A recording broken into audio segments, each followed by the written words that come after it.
It's Toronto's podcast on the Canada's Podcast Network. Today, I'd like to introduce you to Ron Spreeuwenberg. Since 2013, Ron has been the co-founder and CEO of HiMama, based in Toronto, where he leads all aspects of the business that facilitates information sharing between childcare programs and parents. The HiMama application aims to save childcare and early learning programs time and money while significantly enhancing family engagement through real-time sharing of digital media. Ron has an MBA from Harvard, specializing in international business and entrepreneurship, and a degree in engineering from the University of Waterloo. I first met Ron when I was running an entrepreneurship program, which he won. That was about 3 years ago. So Ron, why don't you give the audience a bit more on who you are and your current business focus? Sure. So thanks for having me on the show, Philip. Glad to connect with you again. It has been 3 years, which is hard to believe. So my background is mostly in consulting. I spent about 5 years at Deloitte Consulting in Toronto and Ottawa, and also spent a couple of years over in London in the UK, and worked in strategy and operations practices there. I originally studied engineering at the University of Waterloo, and through my co-op internships there, I quickly realized that I wanted to be more on the decision-making end of things in a company, and hence why I focused on business roles coming out of there and working at Deloitte versus the execution side of things, which I felt most engineers were doing, and I felt they were bringing a ton of value and weren't really compensated or respected accordingly. And so that's why I went more the business route. And in that process, I also went and did my MBA at Harvard Business School. And for me, that was very valuable because, again, I studied engineering in undergrad. So that really forced me to understand the fundamentals of business and finance and economics through that degree as well. Most recently, I've been working on my startup called HiMama. So I started HiMama 2013 with my co-founder and CTO, Alana Fromi. I'm the CEO. And what HiMama is an app for childcare and early learning programs. And it's used by teachers to record children's health, well-being, learning and development in the classroom, and keep parents in the loop on what they're doing in daycare during the day. And, the context I always give here is, as a parent, I'm dropping off my child at daycare at, 8 or 9 in the morning. I'm picking up between 5 and 6. And in most childcare programs still today, I literally have no clue what's going on with my child during those hours. And in the meantime, I've got my smartphone at my fingertips with every other single piece of information you could possibly imagine, except for the information I care about most, which is what's happening with my child right now. So that's HiMama. And as I mentioned, we're 5 years in, and we're a team of over 50 people now, which is really exciting, based here in Toronto, and continuing to grow and have fun in the process. Great. That's super. So, you've explained you sort of did engineering, but you knew you wanted to become an entrepreneur. How long did it take to think about actually from sort of thinking about becoming an entrepreneur to actually getting started in it? What took you to that starting line? So it took a really long time. It's something that really was on my mind for years before I really dove in head first on it. It started out at Waterloo. So the University of Waterloo, for anyone that doesn't know too much about it, it is a very entrepreneurial university in Canada. There are quite a few startups coming out of there. It's very practical oriented. So again, a lot of the engineers are graduating from there. And of course, engineers like to create and do tangible things. And, you had RIM, BlackBerry coming out of there, with Lazaridis being a very big supporter of the University of Waterloo. And so there was kind of like this entrepreneurial vibe at the school, which was kind of what started getting me thinking a little bit more seriously about entrepreneurship. And what really influenced me probably the most, though, was a good friend of mine. He had a brother who was like the stereotypical entrepreneur. He started an advertising business, and he was, making these pitches to like really big companies when he had literally no employees and no other customers. And he was pitching them on a product and he was selling it. And he would tell me these crazy stories about his brother and all the entrepreneurial war stories he had with the ups and downs. And it got me really excited about the possibility, and really, it emphasized to me how a single person can go from nothing to, a multi-million-dollar business just with the tenacity and persistence of themselves. And so that was really exciting to me. And I think really what got that idea of entrepreneurship embedded in my mind. That said, I also I'm quite pragmatic. I grew up in a Dutch family, and the Dutch tend to be a little bit more on the pragmatic side. And my family generally wasn't super entrepreneurial, frankly.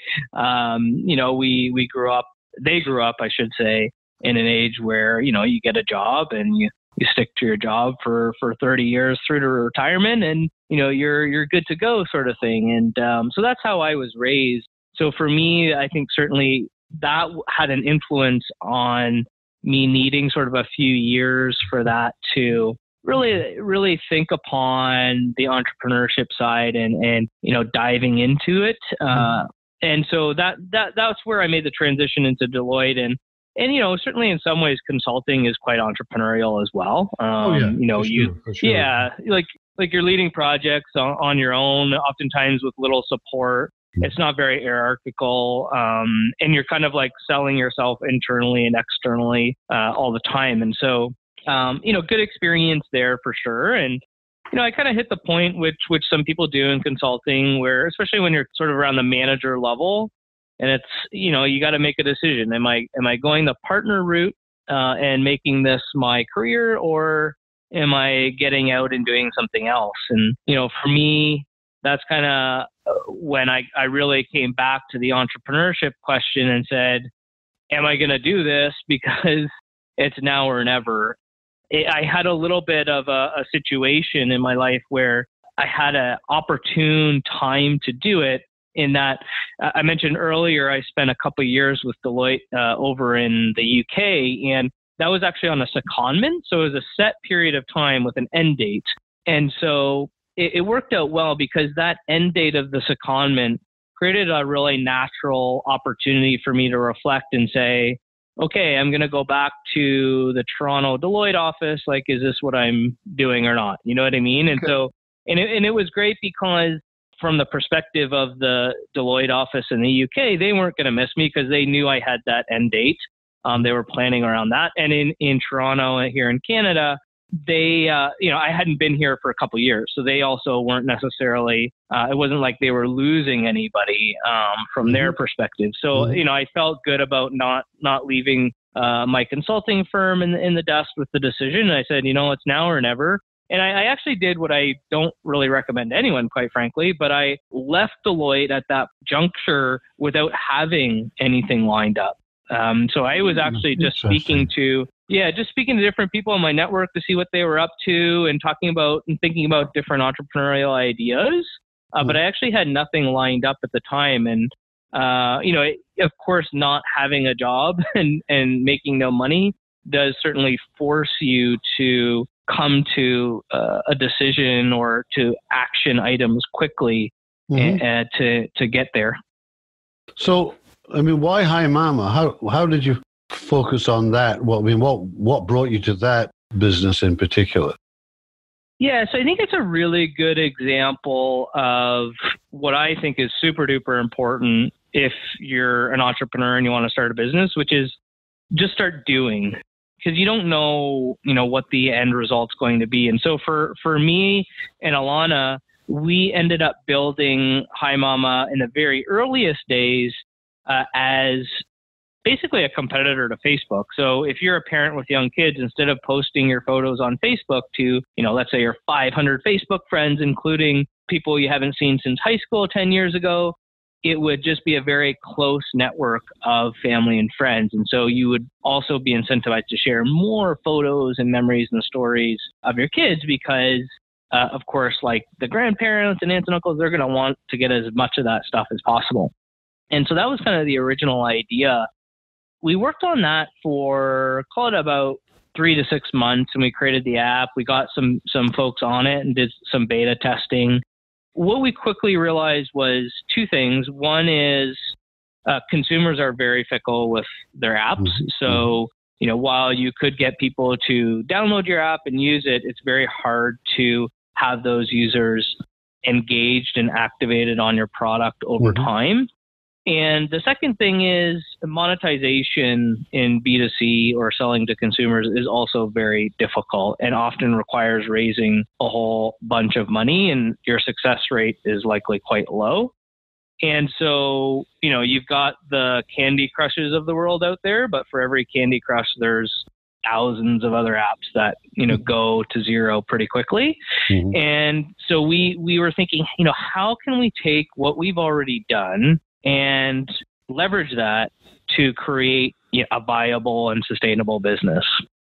So we started talking to some of our network around, what we had created. And a friend of ours, he had a son who was a toddler at the time in daycare, and he was telling us about his experience and how every day he got a handwritten note that he would take home when he picked up his child at the end of the day. And it would say, what Adam had for his meals and when he had his nap time and what activities he worked on. But he was like, half the time I can't even read it because the teacher's writing like 10 of these for every kid. So they're writing super fast. And it's like not legible. And it's not very useful, frankly, the information they put on there. It's not engaging. It's just like handwritten notes. And so that's really when the light bulb went off. And we realized if we created a software product for the daycare, that would be very interesting because, first of all, we can connect it and leverage this existing parent app that we've created, which creates a communication channel between the daycare and the parent. Secondly, the daycare is incentivized to add information into the software because they want to keep the parents updated as a service to their customers to keep them informed on how their kids are doing. The parents are going to be logging in and very engaged in the product because they're going to want to see and get those updates, which we're certainly seeing from our end. And lastly, we have a real tangible B2B buyer with the childcare owner operator subscribing to this software product. And so we felt like we had all the key elements of what we needed to create a successful and viable business for the long term. So from sort of founding HiMama to that point, I mean, how long did that focus take to get it from the beginning to where you had your model, you could move forward, basically? It took probably about a year. So let's say in the fall of 2012, we had started creating this B2C Facebook-like app. And we did that through to March of the following year. So basically spent like half a year, kind of like part-time-ish, like nobody was full-time on it, but we're moving that forward. And then in April of 2013, that's when we went full steam ahead on this childcare product idea. And we released that in October. So we kind of spent, call it 6 months on that initial B2C product part-time, and then another 6 months designing, developing the childcare product. So did you need financing to get things rolling? I mean, how did you get that? I was just curious.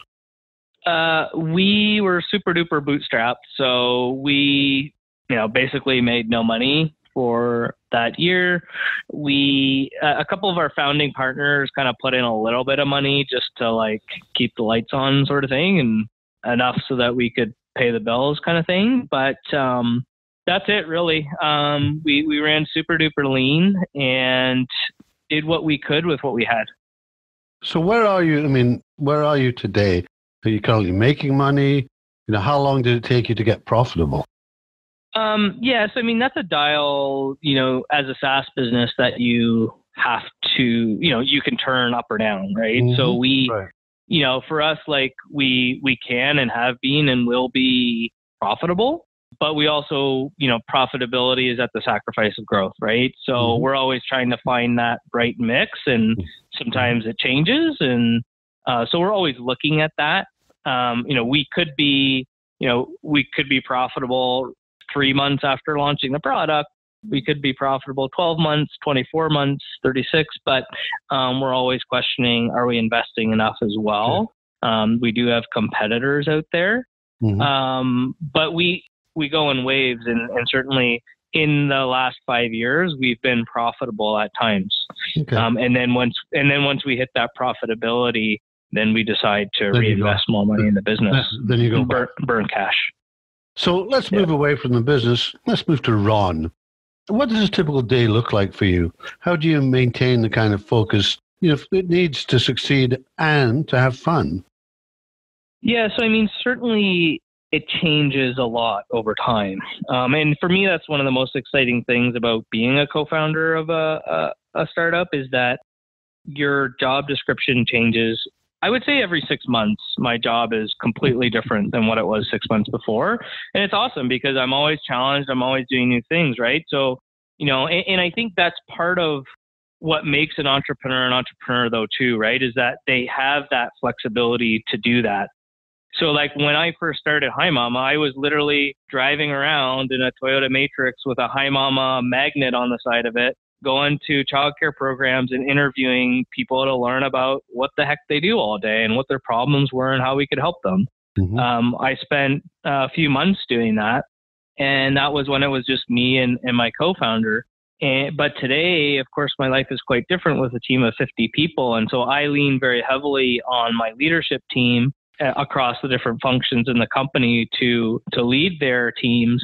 And I'm really just here to support them. So that's one of my big roles. The second one is, the vision and leadership for the company certainly has become more and more important and relevant to me as the company grows, to keep that North Star. And the third is that, I have to, at the highest level, manage those strategic decisions like we were talking about before around like profitability versus growth and how we finance the business to maintain that right balance. And also, no matter what stage you're at in your company, customers are always super important. So I always ensure that I get in front of customers at all points of the customer life cycle, pre-sale and post-sale, for example. When I met you, you were sort of in Toronto, in Canada. Are you still so focused on Canada, or are you doing business elsewhere? No, so we do most of our business in Canada and the US. And we actually do have a pretty strong customer base internationally too. So sort of like pockets around the world where we're getting some traction. And we haven't really done that proactively. It's just happened more organically. But certainly getting some traction there, but mostly Canada and the US. And the whole team is based in Toronto. What are the biggest benefits for you about being an entrepreneur in the GTHA? Why Toronto? Why here? I think one of the biggest benefits of Toronto is the people. And of course, if you're creating a business, at the end of the day, it's all about the people. That's both on the talent side. You've got a lot of talented people in Toronto. There's some good university and college programs, from the University of Waterloo through to the University of Toronto and all the other wonderful schools in and around here. And, people, of course, as anybody knows in Ontario, a lot of folks tend to come to the GTA area after graduating because there is a lot of career opportunities here.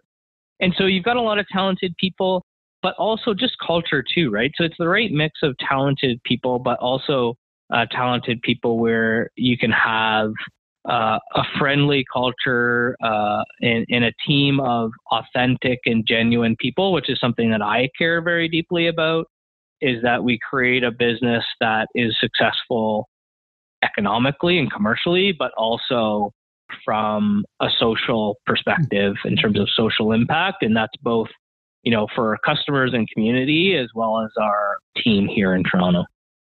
Just staying local, we do some of our best work outside of the office. Is there a place in Toronto or are you close to Toronto where you like to recharge, get inspired, maybe just even get away and think?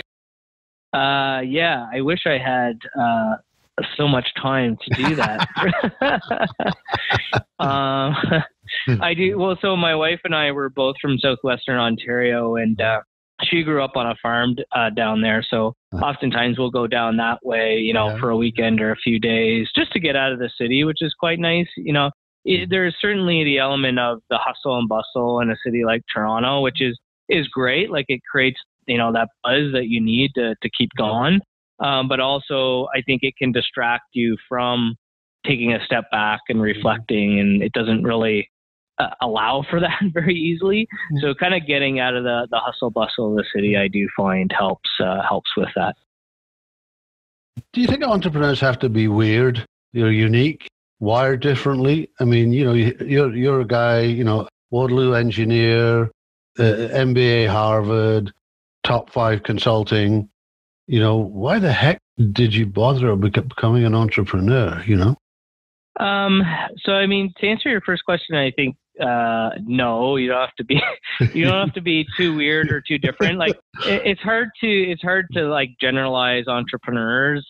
Every entrepreneur is very different. And I've seen, a little bit more crazy, super creative, maybe very technical kind of entrepreneur who's going to like create this amazing, innovative new product, for example. And then that product in their mind basically is what creates an amazing business.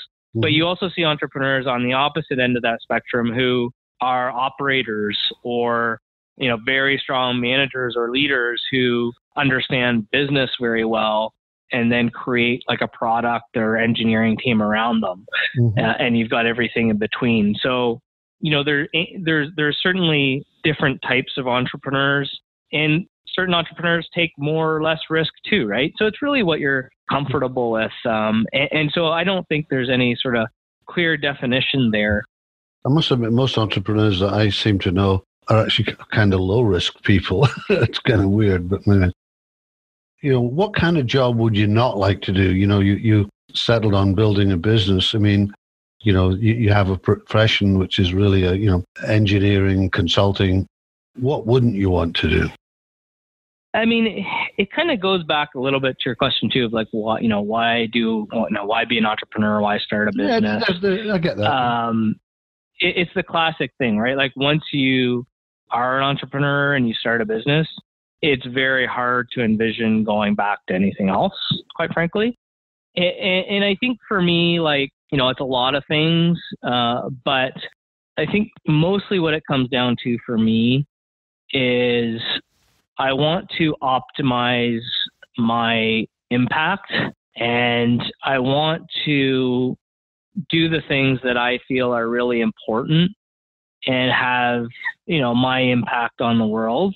And I can't do that unless I can make my own decisions. So like, a good example is, and I touched on this briefly, but I believe very strongly that having a strong social purpose and social vision is highly correlated to creating a great business.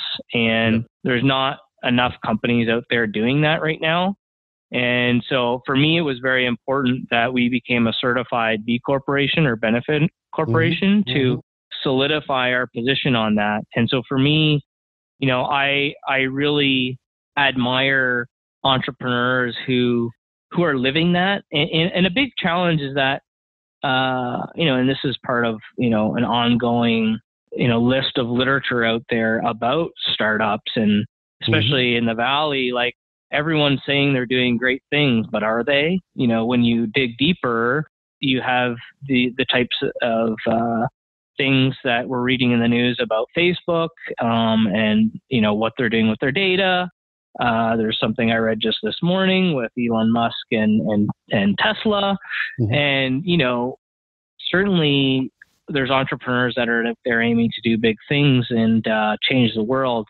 But also, as you grow and create a big company, your ethics and what you prioritize can change. And so I think you always have to stay grounded in what's important. And so for me, that's something that's really important and something that I wanted to be able to do. And I thought I wouldn't be able to do that if I was working for somebody else. Kind of following on that, what is your favorite word or quote, whatever, that you like to use? And the corollary, what is your least favorite word or sentence you don't want to hear? Well, I'll start with my least favorite thing, which is the word revolutionize. Any time I see a business, a startup saying they're going to revolutionize something, it's kind of a turnoff because, frankly, if I'm being honest, nobody's revolutionizing anything. Everybody's making incremental improvements to the world, which is great. Yeah. But let's not pretend like we're revolutionizing anything. So that's the one that I like the least. What quote do I like the most? That's a tough question.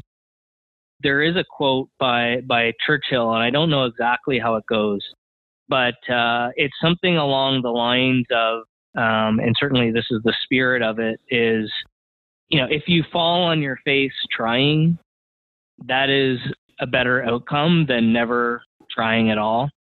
And certainly that's a powerful motto and message, and something that was encouraging to me to take the leap into entrepreneurship is I didn't want to have regret. I didn't want to be at retirement and think to myself, I wish when I was, whenever in my 20s, my 30s, my 40s, I wish I would have made that decision to start my own business.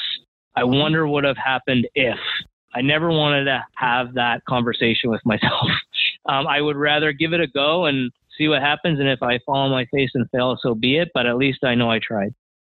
Anything keep you up at night in particular? To be honest, no. A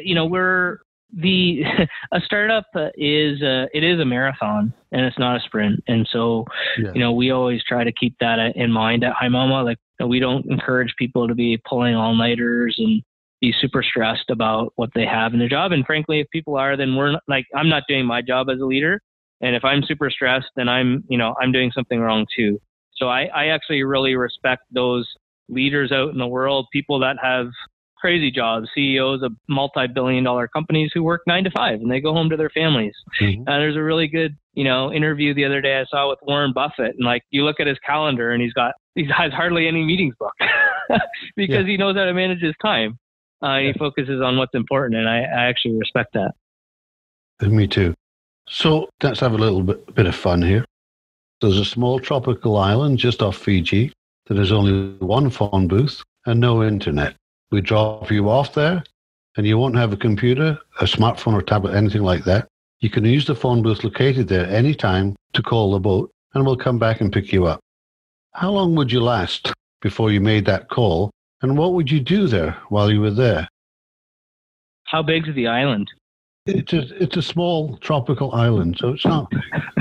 It ain't Fiji. It's off of Fiji. Okay. Okay.